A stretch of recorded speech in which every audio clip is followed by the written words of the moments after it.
বাংলাদেশের একজন নারী এই জোহরান মামদানার পাশে সবসময় সময় দিয়েছেন, এবং এই জোহরান মামদানির পাশে বাংলাদেশের যে নারী সময় দিয়েছেন মরহুম মীর কাশেম আলী রহমতুল্লাহ আলাই, শহীদ মীর কাশেম আলীর ভাইয়ের স্ত্রী, তিনি কিন্তু তার পাশে সবসময় সময় দিয়েছেন।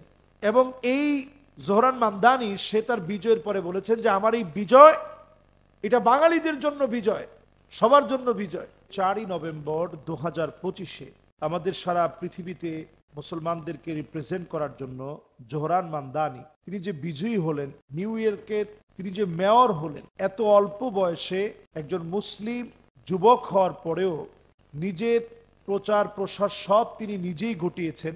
রাস্তায় দাঁড়িয়ে দাঁড়িয়ে তার নির্বাচনী প্রচারণা তিনি নিজেই চালিয়েছেন। এবং আপনারা জানলে অবাক হবেন যে 1 জানুয়ারি 2026 থেকে মেয়রের দায়িত্ব গ্রহণ করবেন। তো এই যে যিনি মেয়র হলেন,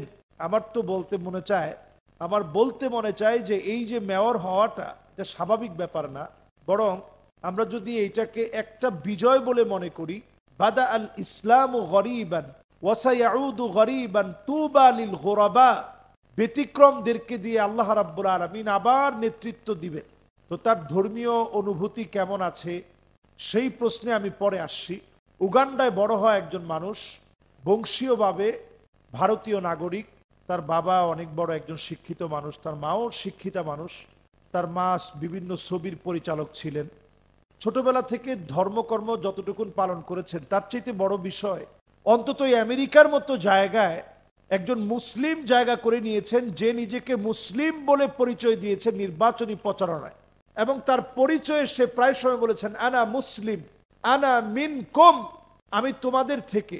তো এই যে এই কথাগুলো যে বলা যে আসলে আনা মিনকুম, আমি তোমাদের থেকে, আমি মুসলিম, এই পরিচয়টা আমেরিকার মতো মাটিতে দেওয়া, সরাসরি ডোনাল্ড ট্রাম্পের বিরুদ্ধে দাঁড়িয়ে, এবং যেই লোকটা বলেছে যদি আমি এই নিউ ইয়র্কে পাই তাহলে তাকে আমি অ্যারেস্ট করে জেলে নিব, তার হাতে আমি হ্যান্ডকাপ পরাবো, এরকম সাহসিকতার সঙ্গে যে যুবক কথা বলেছে, আজকে তার বিজয় মানে এটা প্রমাণ হয়েছে খ্রিস্টানদের ভিতরে বৃহৎ একটা রূপ দাঁড়িয়ে গিয়েছে, যারা এখন চায় যে ফিলিস্তিন বিজয় হোক।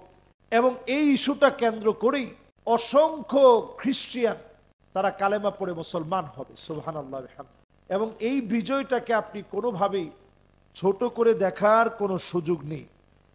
34 বছর বয়সে মেয়র পদে নিউ ইয়র্ক শহরে এই ইতিহাস গড়েছে এই ছোট্ট অল্প বয়সের মানুষ। 34 বছর এটা খুব বেশি বয়সের কিছু না। এই অল্প বয়সে দেখবেন তিনি সাইকেলে চলে যাচ্ছেন এবং সেই সময় সবার সঙ্গে কথা বলছেন। সাইকেলে যাওয়ার সময় কথা বলতেছেন, রোডে চলার সময় কথা বলতেছেন, সবার সাথে সালাম বিনিময় হচ্ছে, কথোপকথন হচ্ছে। সুতরাং এই বিজয়টাকে কেন্দ্র করে আমরা অন্তত আশ্বস্ত হতে পারি, ডোনাল্ড ট্রাম্প যেভাবে মুসলমানদের উপরে অ্যাট্রাকটিভ হচ্ছিলেন, তার যে মার মুখে একটা ভঙ্গিমা ছিল। ডোনাল্ড ট্রাম্প হচ্ছে একেবারে প্রকাশ্যে যা করার প্রকাশ্যে বলে কয়ে করে, এবং যা সে বলে তার বিপরীত সে করে। এ হচ্ছে ডোনাল্ড ট্রাম্পের চরিত্র। আপনি আমেরিকাকে এত সভ্য মনে করেন, অথচ আপনি আমেরিকার এই কয়েকদিনের হিস্ট্রি আপনি ঘেটে দেখেন, কতগুলো শুট হয়েছে, প্রকাশ্যে শুট।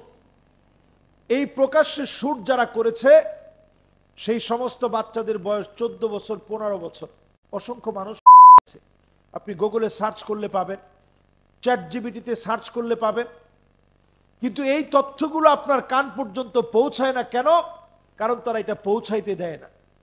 তারা তাদের সভ্যতাকে মুসলমানদের মধ্যে ছড়িয়ে দিতে চায়। জোহরান মামদানি যখন মেয়র হয়েছে, আমরা অন্তত আশ্বস্ত হতে পারি মুসলমানদের সংস্কৃতি এখন ছড়িয়ে যাবে, মুসলমানের আদর্শ ছড়িয়ে যাবে। তো যদি এই আদর্শগুলো ছড়িয়ে দিতে পারে, তাহলে অন্তত আমেরিকার জন্য এখনকার যে বিজয়, এটা ফিলিস্তিনের জন্য শক্তিশালী একটা ভূমিকা রাখবে, সুদানের জন্য ভূমিকা রাখবে। যেখানে মুসলমান নির্যাতনের শিকার হচ্ছে প্রত্যেকটা ভূখণ্ডে, এটা আগামী দিনের বিজয়ের জন্য অনেক বড় একটা মাইল ফলক হবে। আল্লাহর কাছে আমরা দোয়া করি এই বিজয়কে যেন মুসলমানদের পক্ষের বিজয় হিসেবে আল্লাহ যেন কবুল করেন। আসসালামু আলাইকুম ওয়া রাহমাতুল্লাহি ওয়া বারাকাতুহু।